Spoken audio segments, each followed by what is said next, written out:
Do you want to know how you can rename your previous chats in Claude AI? If yes, then this video is for you. Hello and welcome to AI Basics. It's your host back again with yet another interesting tutorial video. In this video, I'm going to teach you how you can rename the previous chats in Claude AI.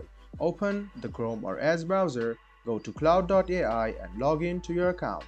Now scroll down and tap on the chats you want to rename, and you can see that you can click on this button over here and there's the option of rename and delete. Go ahead and tap rename, write down the name of the file what you want and then press save. This way you can see that your file has been renamed.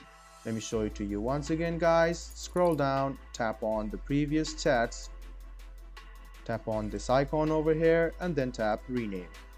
Write down the name of the file and then click save. This way your file name will be changed.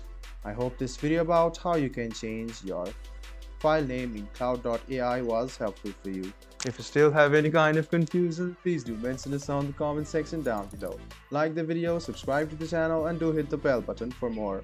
Hope to see you in the next video as well. Until then, goodbye, take care and enjoy.